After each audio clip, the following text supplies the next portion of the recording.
It's kind of hard to tell what's going to happen without some additional information.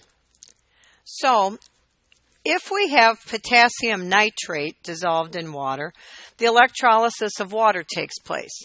We use potassium nitrate in salt bridges in galvanic cells because it doesn't undergo any electrolysis if there's electricity running through there.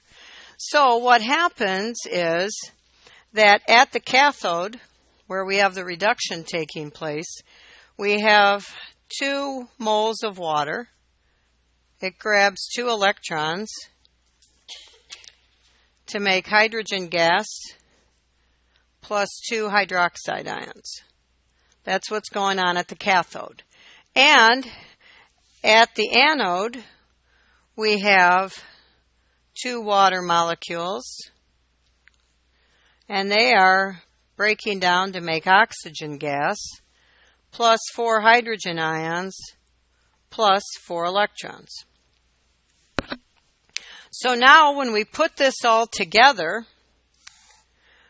we have 4 electrons in the second half reaction and only 2 electrons in the first. So to put it together, I have to multiply the cathode half by 2. And when I do this and put them all together, I get 6 waters plus 4 electrons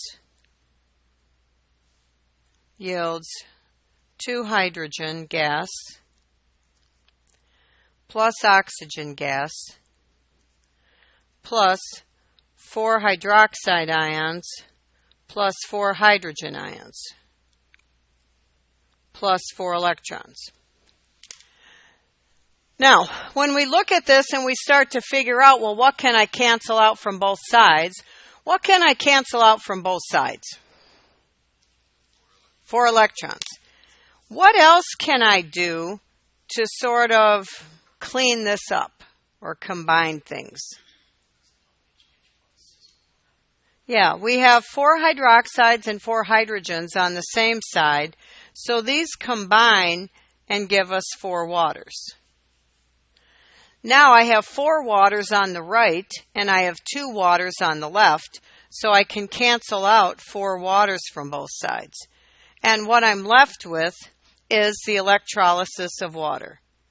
2 waters gives us 2 hydrogen plus oxygen.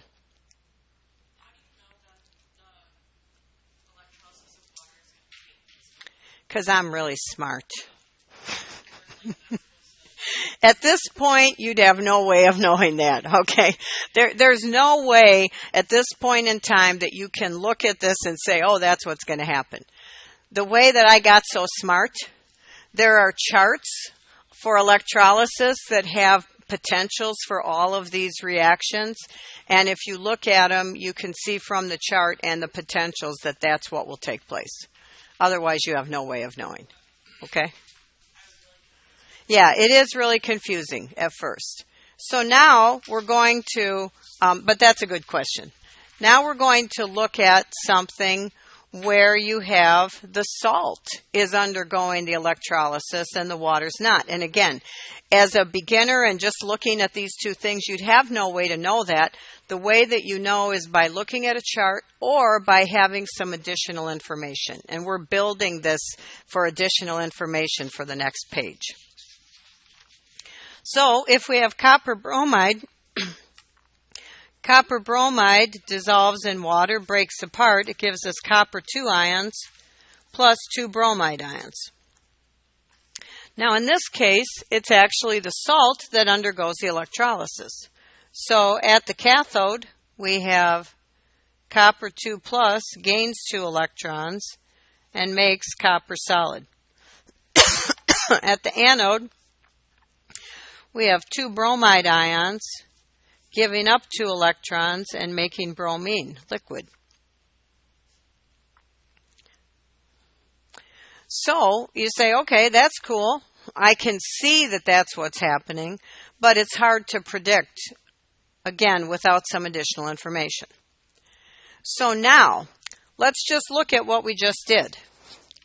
We said that when I put potassium ions and nitrate ions in there, They don't do any chemistry. The water does all the chemistry. When I put copper ions and bromide ions in there, the water doesn't do any chemistry. The copper does the chemistry and the bromide does the chemistry. So now, here's where you think. What would you expect to see if I had a solution of copper nitrate? So now I have copper 2 plus ions and 2 nitrate ions in there. So what's going to happen at the cathode? Based on the information you have from those two previous examples.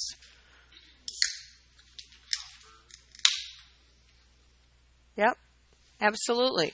We already have shown in this previous example that copper does get reduced, not water. So copper is preferentially reduced to water. So that's what happens at the cathode. We have copper 2 plus grabbing 2 electrons to make copper solid. Now, what's going to happen at the anode? Does the nitrate do anything at the anode? No. So the anode half reaction is the water half reaction. So at the anode, we have 2 water making oxygen gas plus 4 hydrogen ions plus 4 electrons. So now if we put this together, multiply the first one by 2 to get 4 electrons on both sides, we get 2 waters plus 2 copper 2 plus 4 electrons yields 2 copper solid plus oxygen gas plus 4 hydrogen ions plus 4 electrons. And our 4 electrons cancel. Okay, let's look at what happens if we have potassium bromide. Now again, using the information from potassium nitrate and copper bromide, what's going to happen at the cathode when I put in potassium ions and bromide ions? Is the potassium going to do something? Is it going to grab electrons? It is? No, why not? Because it didn't before. When we had potassium ions in water before, the water did the chemistry. So the water is going to do the chemistry at the cathode this time. So we have 2 waters plus 2 electrons yields hydrogen plus 2 hydroxides. And at the anode, we have what? Is water doing the chemistry or is bromide? Bromide is based on what we saw before. So we have 2 bromides giving us bromine plus 2 electrons. So again, when we add this together now, they each have 2 electrons, so we don't have to do any multiplying. So the overall chemistry here is 2 bromides plus 2 waters gives us bromine plus hydrogen plus hydroxide. What's this going to look like?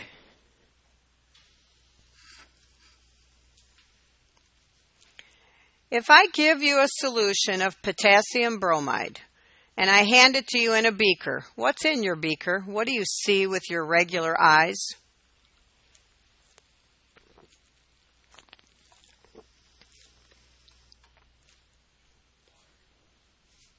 You see water equilibrium with your eyes? I want to go to your eye doctor. I want to see that.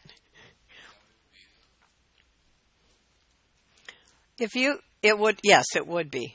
Because potassium ions would have no effect on the pH or the equilibrium, and neither would bromide. It's the conjugate base of a strong acid.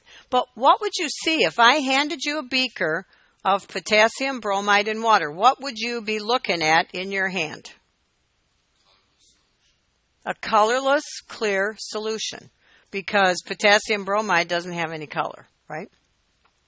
So now, when you start the electrolysis, what can you see going on in the beaker? I put my electrodes in the beaker now, got my 2 electrolysis electrodes in that beaker.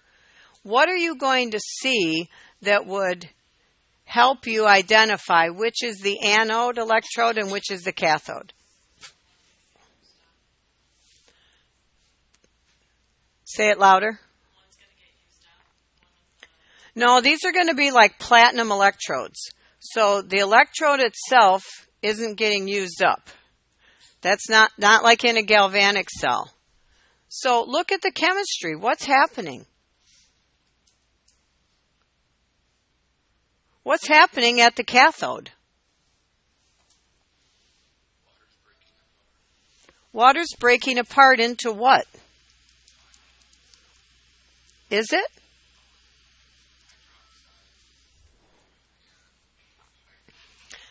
So what would you see that could help you identify the electrode?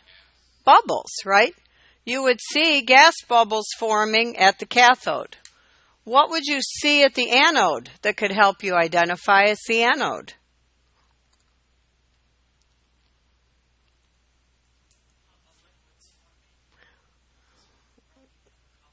Does bromine have a color, class?